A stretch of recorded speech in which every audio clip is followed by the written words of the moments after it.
Hello. Okay, so we played through the first episode.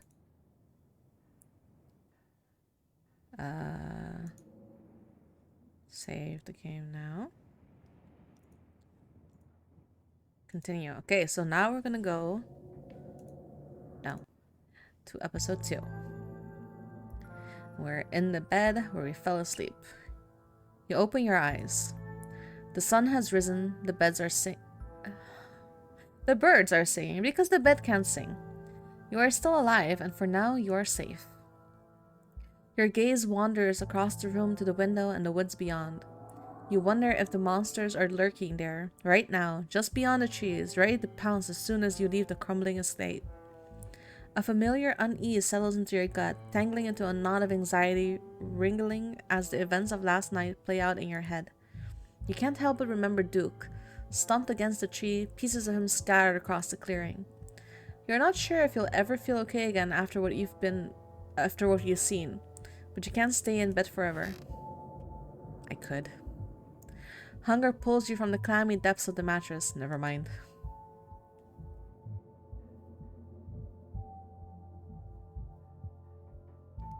Text Stella. It's probably a good idea to check in with your new friend. You can't imagine she's holding up very well, my friend. Yo, what up? No. Send picture of tired cat you found on the internet. Hey, how are you holding up? In the meantime, put your clothes in the dresser. Okay. There's a possum! Afraid?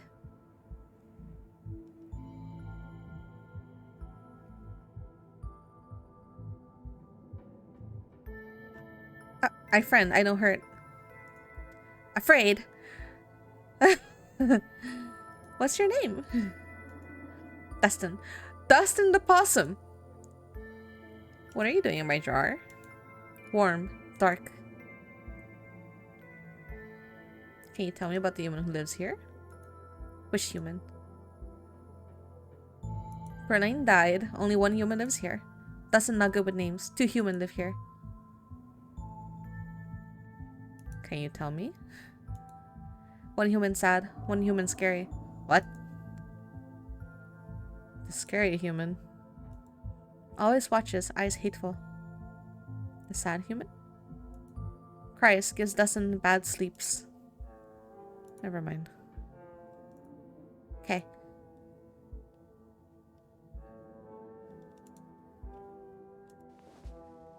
You gently lay your clothes on top of the creature, arranging them in a little nest. Dustin closes his mouth, somewhat more at ease than before, and looks up at you with his shiny black eyes. Human is kind to Dustin. Dustin will remember this. I have that possum! You close the drawer, satisfied with yourself for a job well done. Okay. Poke around the closet. Yeah, there's a doll in there! We're closing that up right now. After what you went through last night, the last thing you needed this morning was waking up to find that doll in your closet. Exactly. No! I pick up the doll. No. Oh, there's something written on it. You pick up the doll to examine it more closely. Its foot reads, Property of Alexandria. There's no way you're taking this with you. Close it. Look out the window. What the fuck is that? Who are you, good sir?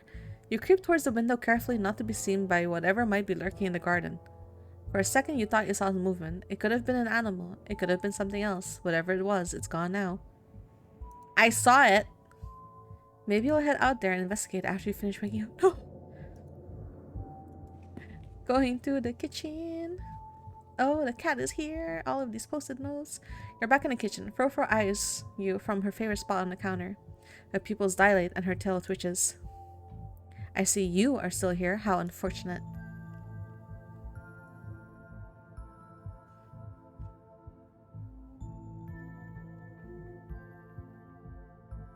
Do you know anything about ditchlings? Even if I did, why would I ever tell you anything? And for the record, no, I don't. Now stop bothering me. If you notice anything weird around here. Silence. Do you know what time it is? Quiet your awful little mouth. Your voice is the only horrible thing I have witnessed as of late. Hey. Do you know the police called me this morning? Oh. You've only been here one day and you've already had a run-in with the cops?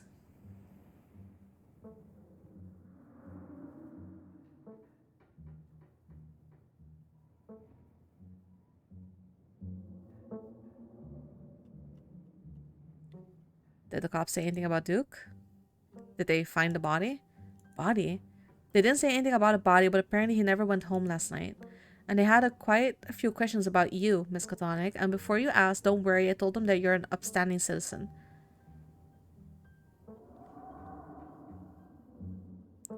You seem unfazed by this. A man's dead, Tabitha. Some old farmer disappeared after going hunting in the middle of the woods at night, so what? Something like that was bound to happen eventually, and frankly, you're lucky it didn't happen to you. Do I seem unfazed? Maybe I am. I'm just sick of dealing with other people's problems. Just make sure nothing like this happens again for the rest of the week, alright? No promises.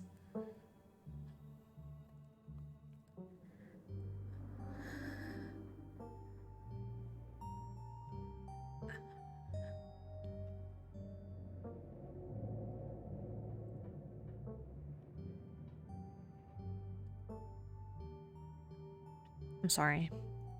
Good. I've got to get to work. But listen, you'd better stay out of trouble today. I want you home by sunset. I don't want to hear complaints. Just do what I say and we won't have any problems. Why by sunset? Why do I have a curfew? Sunset. Ay, ay. Your cousin huffily exits the kitchen. Her footsteps fade down the hall, ending in a characteristic creak, then slam of the front door as it opens and closes behind her. I am an adult. Once again, you are the only human in the estate. It seems you make a habit of bad first impressions, non? You shut up, you French cat.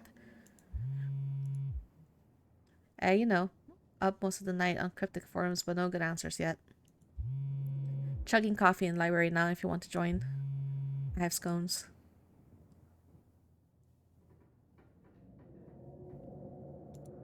I'll be there in a bit, still waking up. And that's that. Time to start your day. Investigate the garden. I know exactly what I saw. It was the man with a fucking sheet over his head. Investigate further. You wander further into the garden, trying to pinpoint the spot where that thing had been lurking, if indeed there had been a thing to begin with. Take it all in.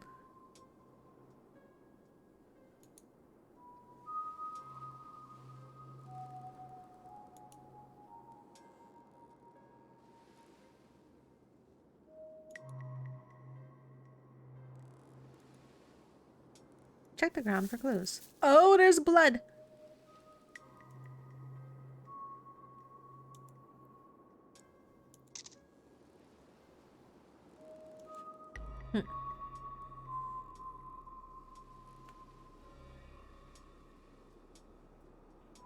Do I text it to Stella or do I keep it to myself?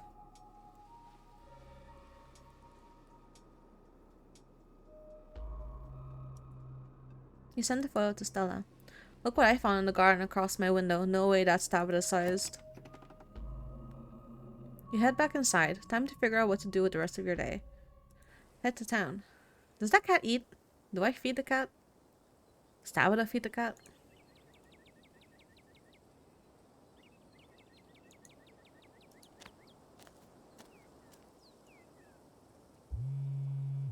Ooh, my phone. Jeez, that's creepy. All the more reason to come to the library. Look who I found at the library. Says she was up all night thinking about the video, adding you to a group chat. Oh, ah.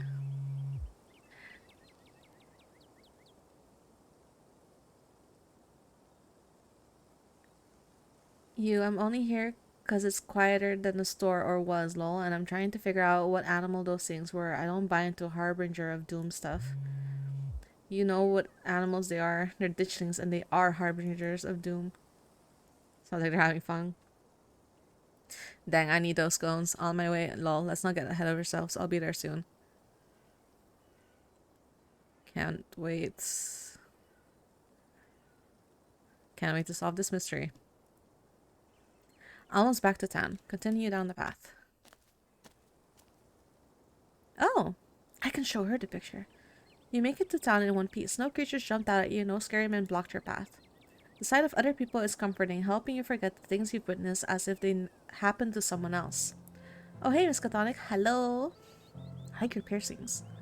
We were just talking about you. I stopped by Stills to pick up her new tea blend, and, well, you're the biggest thing to come to town since the coal mine. Folks have been absolutely buzzing about you. It's because I picked the hot option? You went out with Stella last night, right? Did something happen out there? She barely even waved when she walked by.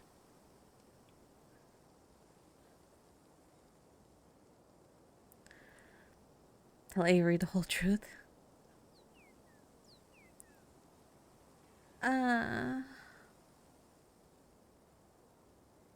Duke got hurt. Is he okay? No. I'm afraid Duke is no longer with us, Avery. Stella stopped by last night and told me about her and Miss Canonic's encounter in the woods. Holy crap, I can't believe this is the first I've heard of it. Has anyone told Bo? Yes, he's taking it as well as you can imagine. I'll be going out to check on him today, the poor lad. I can't believe you had to see that, Miss Catonic. Tell you what, I'm on break for the next half hour. How about you swing by the diner? Winnie can fix you some of Sybil's new blend and try to calm your nerves. It's chaga and lemon balm. What is that? I've always helped me on my bad days. I want to try. And if you need to talk about what happened, I'm all ears. Anyway, it's up to you. See you around, Miss Catonic. See you, Sybil. Take care now, Avery. I see you're a private person. I can respect that. You never know how someone might respond to hearing the truth of what you encountered last night. I'd better get back to it myself. I'm glad I was able to catch you this morning, if only to see how you were holding up. Please don't hesitate to stop by if I can be of any help.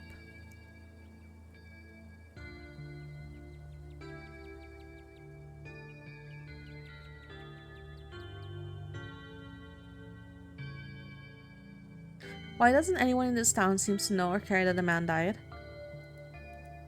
This town has had a hard run of things, Miss Catonic. People here lead difficult lives, their pasts are full of death, no one in Scarlet Hollow is a stranger to it. Kanika and Miles lost their father, not but a few years ago. We've all just had to learn how to live with it in our own ways. As for your encounter with the police, people tell a lot of stories up in the hills, especially city folk who wouldn't know a bear from a Bigfoot. No offense, of course. But I'm afraid that means most folks aren't gonna take your claim very seriously, at least not until they see what you saw with their own eyes. Be gentle with them, Miss Catonic. I'm so sorry to cut our conversation short, but I've got things that need tending to. Stay safe and God bless. Great. You probably have a bit of time before you need it at the library. What's at the general store?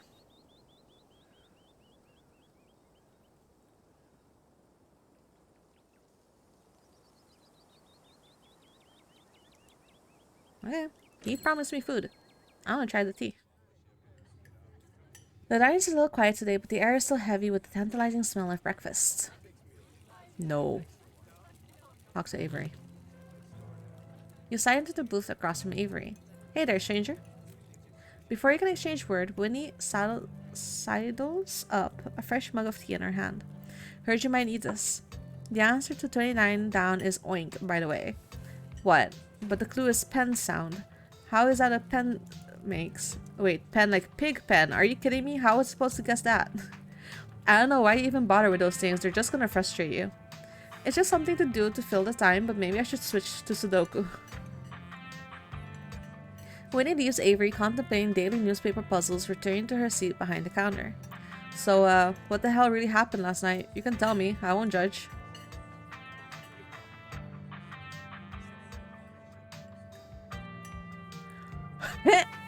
Explore, flirt, hot. I guess we could chat about last night, but actually, I came here because I wanted to get to know you. Try your tea. What if you don't believe me? Tell Avery about last night. Last night feels raw. Why don't we just talk? I don't think I can flirt with multiple people. I already decided on my YouTuber wife. I don't know if she wants me though. All of this power. I've never had this power before. It's all going into my head. Try my tea. You hesitantly take a sip of your tea. It tastes like you're drinking mold that someone tried to unsuccessfully spruce up with lemon balm. Ew.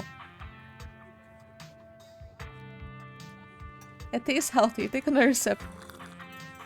The flavor is strong and slightly unpleasant, but something that tastes this bad must be good for you. Whoa, not a lot of folks take to chaga so quickly. It's a fungus that grows on birch trees around here. Supposedly super healthy and it makes for a challenging drink. Color me impressed. I feel like I've been conned.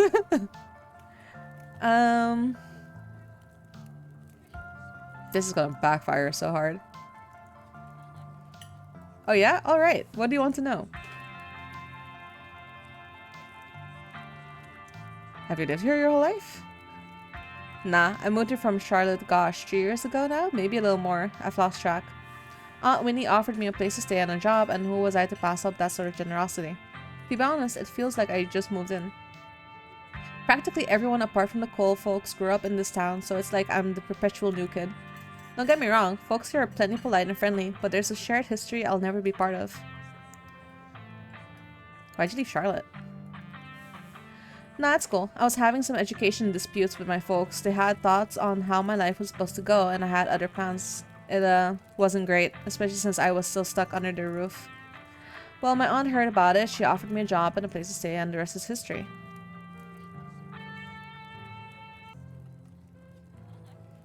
Do you regret moving here? I don't think I have the choice to have second thoughts. I'm not going anywhere without Aunt Winnie, and there's no way she's leaving this place. Fine. I get it. I felt out of place the whole time I've been here. I haven't felt like an outsider at all. Tell Avery. Alright, I think I'm ready to talk about what happened last night. Oh yeah? You spilled the beans. Glad to have someone talk to about the horrors you've witnessed. Oh boy. Whoa, that's some heavy stuff. No wonder Stella seems distant. Monsters in the woods. I may not have lived here long, but I've never heard of anything like that happening around these parts. I can't say I like the thought of it.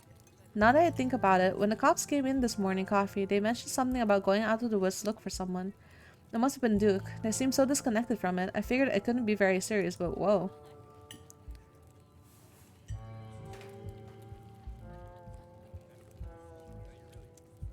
I'm sure they've seen much worse. Not that I've heard of, at least. It's not like I've been in Scarlet Hall all along, but the cops are here most mornings to get their coffee fix, so I've gotten to know them pretty well. The worst they usually have to deal with are property disputes. I'd be surprised if they actually knew what to do in a real emergency.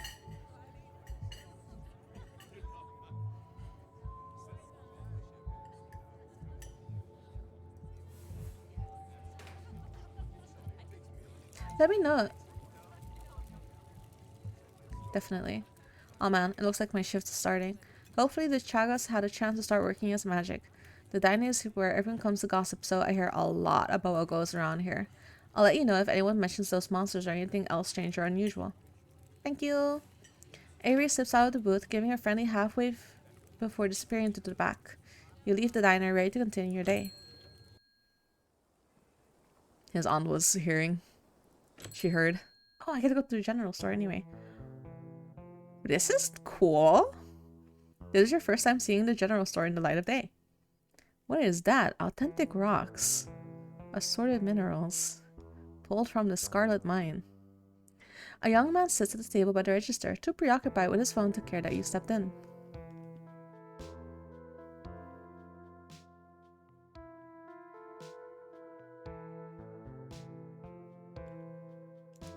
Hi, I'm Miss Katonic. I just got to town yesterday. I'm Miles.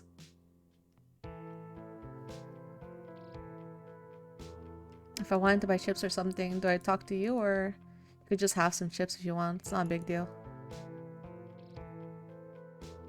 Wouldn't that be stealing? If Kanika cared about me offering someone some free chips, she can hire someone else and let me live my life. She inherited the store and I don't want to keep getting suckered into working here just because I'm her brother. We make most of our money on bulk orders anyway. A bag of chips doesn't make a difference.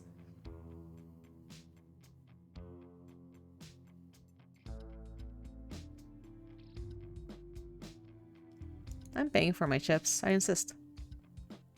Oh, come on. I'm trying to be nice.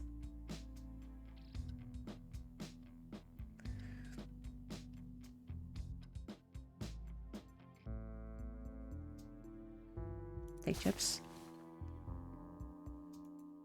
Cool. What you doing on your phone? Playing Dragon Ball game. It's not like it's school or anything. I'm just killing time. There's a Dragon Ball mobile game? Is there a Dragon Ball? There's a Dragon Ball mobile game called Dragon Ball Legends and Dragon Ball Dokkan Battle. They've got pretty high ratings as well. That's interesting. I'm just killing time, sorry. No. See ya, Miles. See ya. It looks really cool. I like it. I like the look. Head to the library. What the fuck is... Why is he... Oh my god. You entered the former town hall. Reading adventure. What once must have been a stately foyer has since been converted into rows of shelves, meeting rooms, and offices long ago gave way to assorted reference collections and reading areas. Oh hey, you made it! Settle in with Stella and Kanika, shush Stella, and point at all the books before heading over to her table.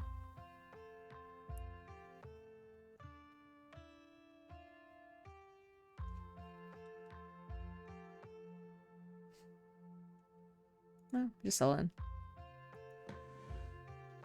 Oh, I like her hair. You made it. Glad you could join us. Ghost tracks. I know about this urban legend. I agree wholeheartedly with Stella. I am elated that you're back. I see this little piece of shit in the corner. Look at that. God damn it. Did you send my regards to that foul feline?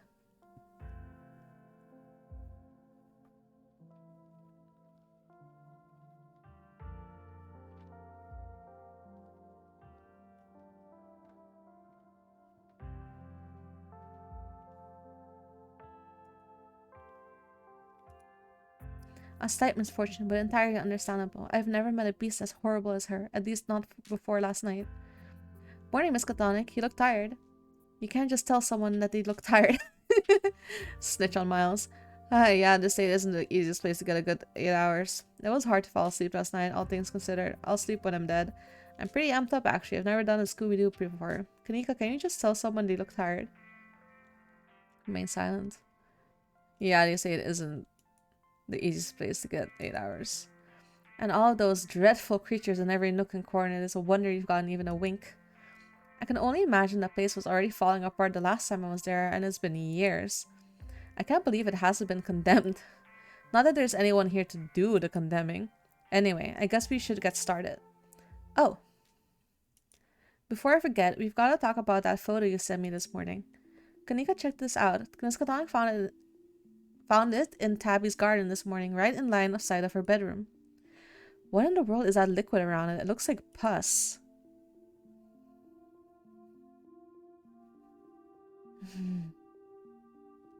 Do you think it's Wayne? Those boots are too big to be Tabitha's. I can't say I'm thrilled at the thought of someone watching my room.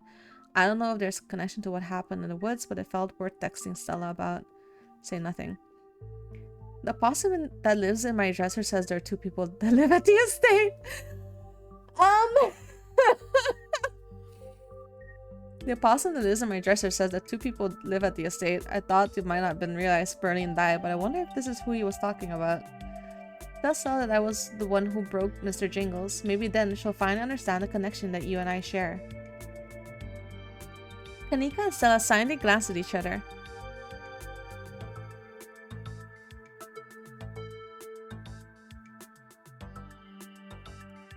Gretchen wanted me to tell you that she was the one who broke Mr. Jingles. Oh my god, you actually can talk to animals, can't you? What? Mr. Jingles was the name I had for that little snake toy Gretchen had as a pup, which she broke. I kept asking who broke Mr. Jingles, like I didn't know it was her. If this is going to be a recurring bit, I might as well play along.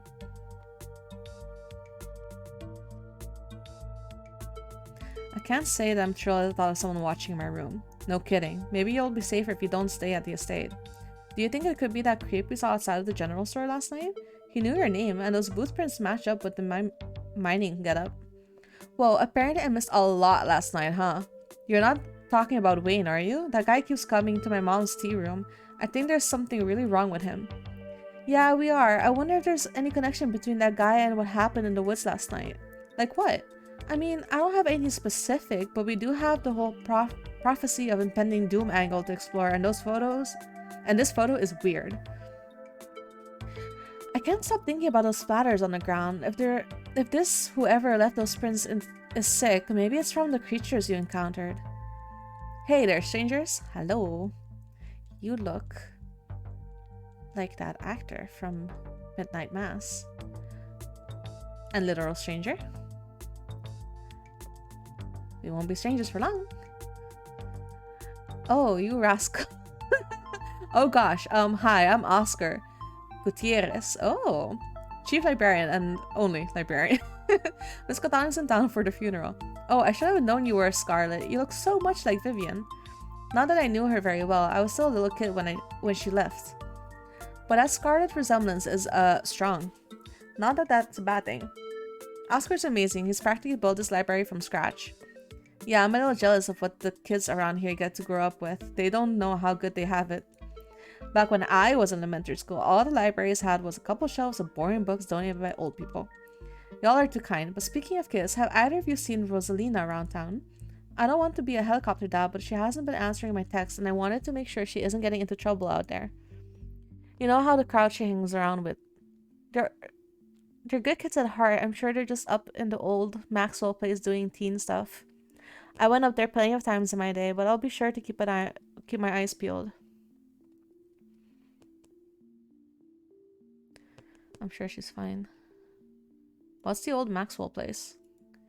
It's this great old abandoned spot. We used to hang out there when we were teens. I can't believe I used to be so reckless. The floors were like Swiss cheese. I should really have a talk with Rosalina when she gets home. I don't like the thought of teens getting up to mischief with all those ditchlings in the woods. Ditchlings? That's actually why we came in today. Have you heard of them? They're cryptid, and seeing one's supposed to be a disaster around the corner. Doesn't ring a bell. Dang, worth a shot. Okay, if you were, say, trying to predict a horrible disaster that might befall our town, where would you start looking? Well, they say history repeats itself, so I'd probably try and figure out what sort of disaster this region typically falls prey to. Should I be worried about something? I don't know yet. I'll be right back. Gonna go nab some more books. Behave while I'm gone, Gretchen.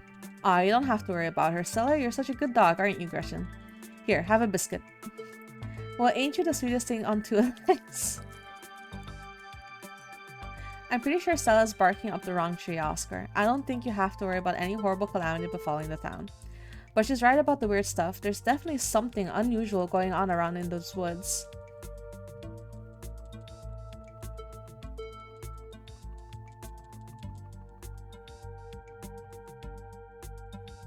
Whatever's out there in the woods has been brutalizing the local wildlife. I'm gonna try calling Rosalina again. I'm sure she's fine, really. Rosalina's a smart kid. She knows better than to go around getting into trouble, and we'll make sure to keep our eyes peeled. Thanks, Kanika. And Miss Kotonic, if you see a 13-year-old girl with a black braid and glasses, would you let her know her dad is worried about her? Oscar anxiously wanders off, phone in hand. Got him. Just grab the whole mess of local history books. Stella sets a massive pile of books on the table and pulls up a chair. Alright. Got our snacks, got our source documents. Let's get this research party started. This is going to be so much faster with two of you here to help out. I'll be doing most of my research online. You never know what kind of weird biases the folk writing these books might have. Fair. Whatever you find online might be biased too, you know, which is why we cross-reference things. Yeah, you're right. It's good to cast a wide net. Guess the books are up to me and Miss Catonic. Oh, it's a bat. Reading awaits. Explore. Flip through Veins of Scarlet, a history of the Scarlet Hollow coal mines. Flip through Sila Scarlet, soldier, woodsman, leader. Appalachian folk monsters. Readings for suckers. Let Kanika and Stella do the work for you. The mines. Forced into retirement at age 50 due to war injury from his time in the Indian Wars, exacerbated by his short stint serving as a captain in the Confederacy, Sila Scarlet also lost his eldest two sons to that bloodiest of war, leaving his third eldest son, Andrew Jackson Scarlet, to take charge of the mine. Was Andrew Jackson a really common name? Under his leadership, the mine prospered, undoubtedly in part due to the growth of the railroad industry. Managed to evade the local union for decades, making them one of the most profitable mines in the country. Andrew Scarlet built the surrounding town into what it is today, with expensive stone buildings, a bustling main street, and overseeing it all the elegant Scarlet estate that was, until 1889, the largest and finest feat of architecture in the region. Culminating in the tragic collapse of 1918, it was found that Charles Saw, the co-manager of the mine, had loosened security measures to increase production during World War I, resulting in a fatal collapse and the deaths of over 160 men and boys, some as young as 10. What? The casualties included Andrew Jackson Scarlett's eldest son, Theodore, who had taken over his aging father during the bust of the war. His brother, Enoch V. Scarlett, managed to pull the mine from the brink of ruin, thereby saving the town. This is how your family made its fortune. Silas Everett Scarlett was born to Colonel Everett J. Scarlett in 1818, one of the 12 siblings. Yikes, that's a lot.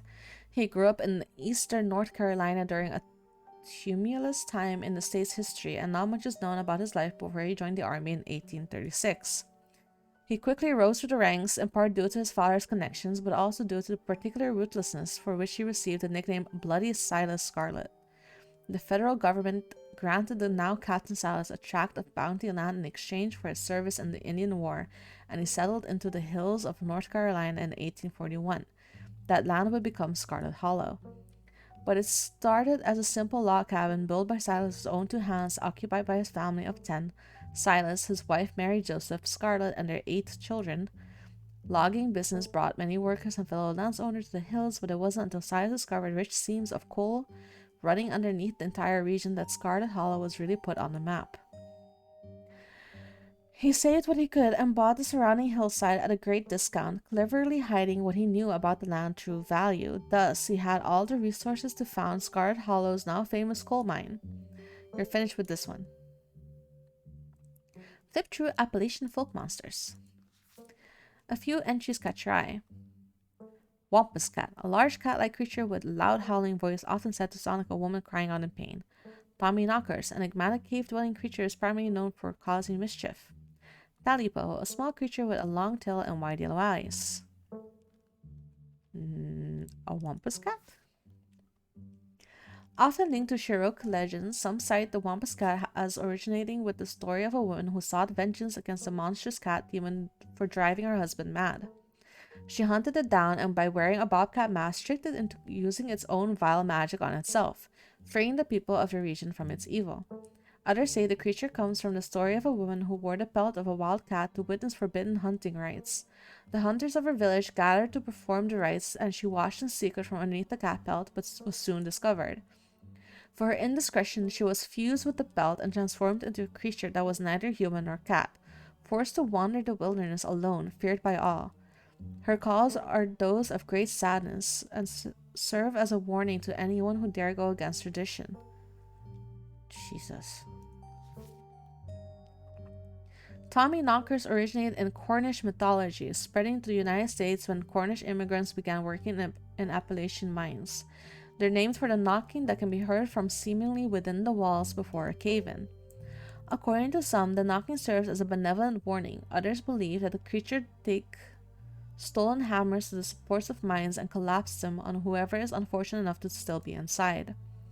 They are traditionally thought to be impish, leprechaun-like beings, but some claim they are the spirits of dead miners, forever cursed to haunt their final resting place.